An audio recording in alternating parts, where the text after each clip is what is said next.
So, I mean, we're hitting some great topics, but I don't want to go overtime. But I want to hit our last topic, with Street Fighter X Tekken not getting an arcade version release. Now, I'm going to tell you why we won't see an arcade version. I may eat my words later. Capcom might pull something out their ass, Come but on, Alex, this is Capcom. look, considering what has gone on with the DLC, right? If you release an arcade edition of the game, you can't charge for DLC.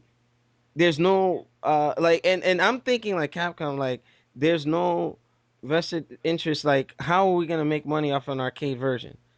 Once you sell it to the coin operators or coin op facilities, that's it.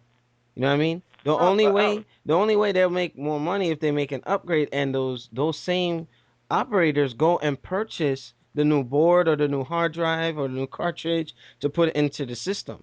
You know what I mean? But they're not gonna make a lot of money off of that. And if they have their arcade units hooked up to the internet, how many arcades are left in Jersey that would do that? None. And the Break is probably like the only major arcade still left here. I mean, you can look at some places in Japan, and Japan, the arcade is like godly over there. But Demiso, what were you gonna say? all right, I disagree with that because look at Street Fighter 4. You have the home version of Street Fighter 4, Mm-hmm. then you have the arcade edition of Street Fighter 4, Super Street Fighter 4. Mm-hmm. And home users that don't go to the arcade every day because there's not one close by like myself. The closest arcade to me is about 20 miles away, Damn. and in traffic that's about a 45-minute drive. So arcade like home users are going to like, why can't we have that? And Capcom was like, "You know what? You're right. Why can't you have that?" And they're going to wait for all the DLC to sell for the home version of Street Fighter Cross Tekken. And just like Super Street Fighter 4 for the home version, when the heat dies down from this debacle, they're like, "You know what? These arcades have an advantage over the home users. So why can't these home users have what the arcade players are getting?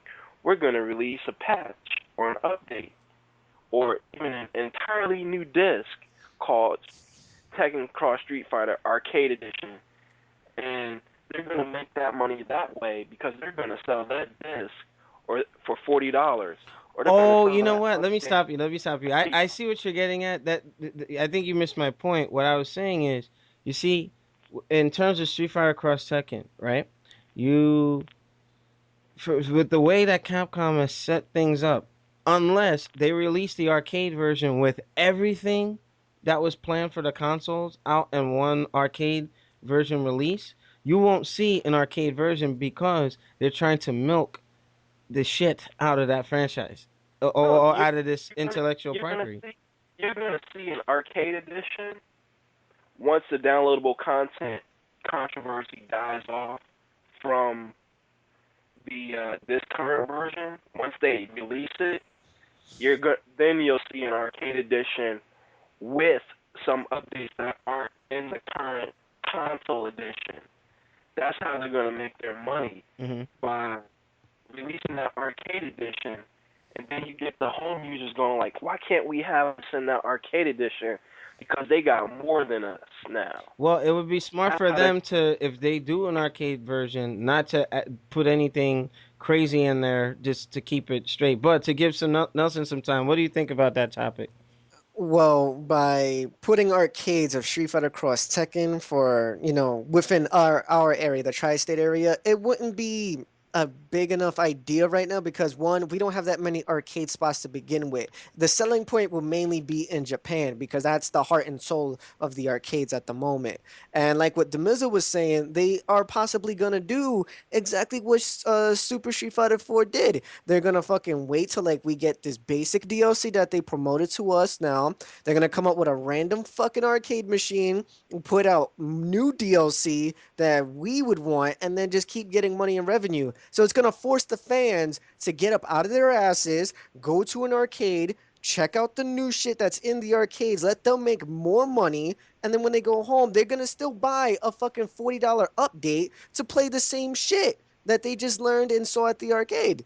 And Sure. keep in mind that Arcade Edition didn't officially for Super Street Fighter 4 didn't officially come out in the United States.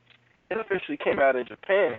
Arcade owners were importing machines from Japan because that didn't come out here. Yeah, I know, and I'm not gonna blow any places up, but Nelson and I know who had those cabinets first. Oh yeah. Yeah, but yeah, They had one down here. Like that's how I learned about it. I drove the 45 minutes because I heard about it. I was like, really? Because you told me they were like, hey, they're coming out with an arcade edition. And then a friend of mine down here was like, hey, they got an arcade edition over at the Putt Putt because that's what an arcade is. And I'm like, I'm gonna go check that out because I want to see. Because I saw the characters online. I was like, I want to see how they play. And then when I came home, I was like, damn, I want to play this at home. And then I learned that they're coming out with a update, which was $20. I was like, okay, I don't want to drive the 45 minutes to arcade, so I'm gonna spend this $20 to get the four extra characters plus the rebalancing.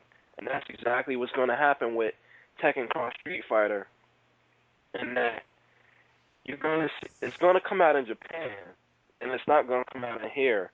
And you're going to have those dedicated arcade owners import an arcade version of Tekken Cross Street Fighter for their arcade, and it's going to draw interest from the home users, and they'll like get on Capcom like, hey, can you get this for all those home users? Because one, it's not out here in the United States officially, and we want to play it at home, so that's how they're going to make that money that's off the similar to arcade how edition. they're doing with the Asura's Wrath thing. They put it in a way where it's gonna get people like, okay, how come they got it and I don't have this? And they're putting you in a position where you're gonna feel like you have to, purchase the content. You know, I get what you're saying, but so that we don't go overtime, let's do the podcast and wrap up. Demenzo, any final words before we sign off? Nah, I said everything that I wanted to say. All right, Nelson. Anything else you want to say? And you can do your usual plugs before we sign off.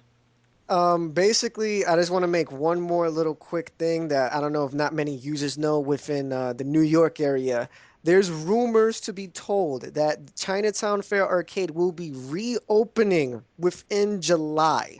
So keep that in mind for you arcade users. July might be the revival of Chinatown Fair as we all know it. And news broke. It was on Shoryuken and Event Hubs. They were showing the new owner who was bringing in merchandise or arcade cabinets. Like, what the hell, really? So because we know the original owners of Chinatown Fair Arcade, they moved to another location. But I guess whoever is inhabiting the legendary location, they might be redoing everything. So Nelson, maybe we have to do some investigative reporting and go down there and see what's up.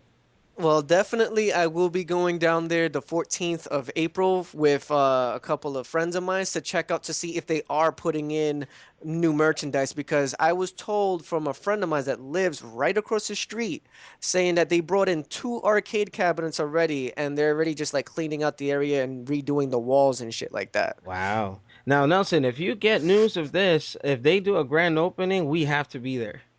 Oh, We definitely. have to be there. With, with You could get Mike and the rest of the crew down there, and we can just go and welcome them back per se. Definitely, I will let you know if I hear any more news. I'll just, like I said, my friend's on standby just in case. But also, guys, if you haven't heard from the last podcast, I'm doing a 5-on-5 Super Street Fighter 4 Arcade Edition local tournament. Basically, five people on one side, five people on the other. It's gonna be offline, and this is also your chance to be on television and YouTube. So, like I said, if you want to know more about that, contact me or alexlexus. Oh, by the way, Nelson, I have to. I guess offline when we're chatting, I have to deliver some info because I guess one of our audience members wanted to talk to you about assisting with your business venture.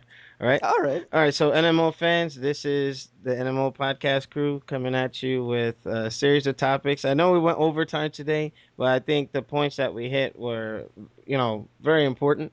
And we'll probably, stack on another one right after. We'll kind of get our thoughts together and hit you with another episode. So NMO fans, this is Alex Lexus with Nelson Rios of Fighting Game League, Demizzle, our staff member, and we'll see you next time on the NMO Mugen Arcade Show.